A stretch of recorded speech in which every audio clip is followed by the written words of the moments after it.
Welcome back to Talk in Depth. Today I'm going to be reviewing the newest A24 film, It Comes at Night. So basically, It Comes at Night, the plot, without giving too much away, is there's a family and another family, and they're stuck in a house in basically the middle of nowhere. And so there's something that they're trying to keep out of the house. And throughout the whole film, basically, you're just sitting there as a viewer trying to figure out what it is exactly they want to keep out. Is it, a person, a thing, a disease, or just something? And so you're sitting there watching the movie, and throughout all of it, you just really want to know what it is. Now, I'm a man that doesn't really like to give away spoilers to a movie. If it's a good movie, if it's a terrible movie, then I'm going to spoil the crap out of it for you. But if it's a good movie, I'm not going to spoil it. I feel like you should experience it yourself. And so with that, I'm not going to talk about spoilers really. I don't really want to reveal what it is, like what the title means. So yeah, no spoilers, but yeah, that's kind of it. Let's start talking about the other stuff of the movie that isn't spoiler worthy. Let's start with the thing I liked the most in this movie, and that was Joel Edgerton. This guy can play any role. He can play, a creepy stalker or a dude just trying to survive something in the middle of nowhere. And he does just a great job in this movie, and I was really happy with his performance. Like I said, he was great in The Gift. When I saw The Gift a couple weeks ago for the first time, I don't know, I fell in love with this actor because he can just play any role, it really seems like. After seeing these two movies, I don't know, he's just a really good actor. And I mean, I've seen more of Joel Edgerton's films, it's just I didn't know it was Joel Edgerton. Going back and looking at his IMDb page, I was like, oh, I did see that film. He was good in that now that I'm thinking of it. But yeah, I thought he was the best part of this film. He was just so good, and he's just a great actor. He plays the role really well. There were two other men in the movie. There was a young man named Travis. I don't remember what the actor's name is, but he was really good in this movie. I was really happy with his performance. He plays Joel Edgerton's son. He was really good. I had high hopes for him, and you know what? They didn't meet the hopes I wanted, but they were still up there. I really liked his performance. I wouldn't really say, he plays a kid in the movie, because, usually kids in movies are terrible.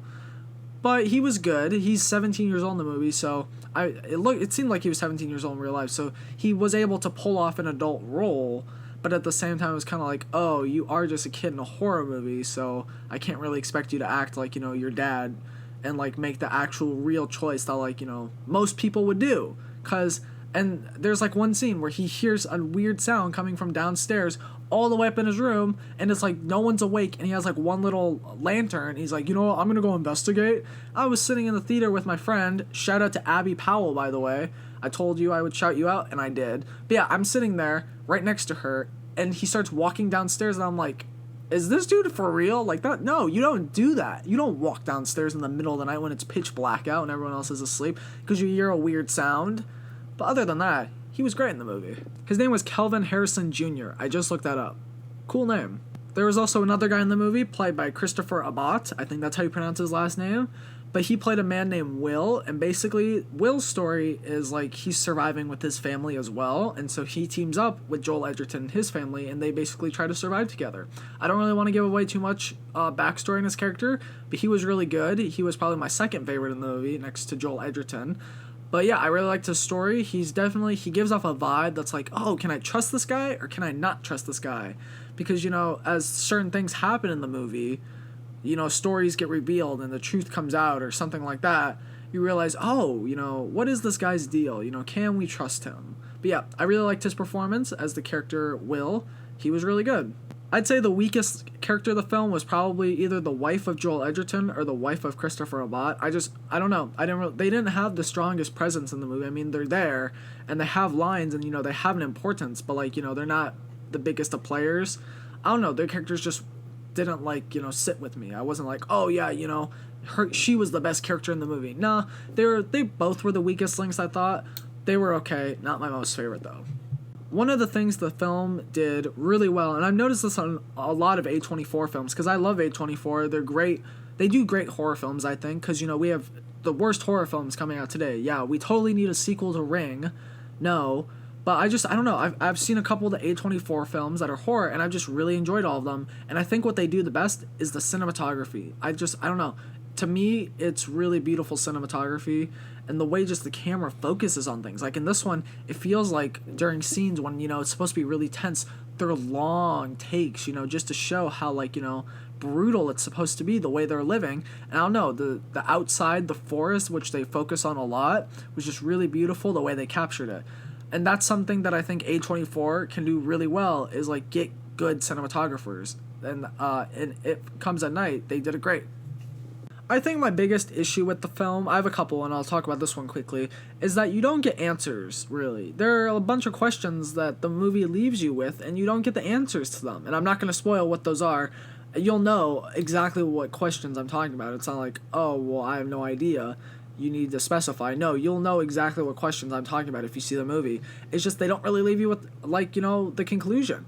And even the director himself has said he did that on purpose because he wanted us to feel like we were in the shoes of the actual characters in the movie, because they don't get the answers themselves. At the same time, I see where he's coming from, because, he said that he wanted us to be fearful like the characters were, because, they have to think, what could have done this?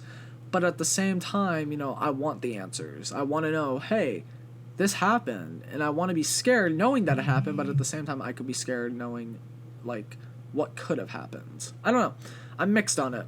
Also, there are a bunch of dream sequences in the film. I'm not gonna lie, I'm not the biggest fan of dream sequences, because it kind of takes away from what the movie actually is. It's like, oh, we can throw this in there and make it cool and as crazy as we want, but it's not actually real. We're just throwing it in there to get a longer runtime, or just to scare you even more. And that's what the film did.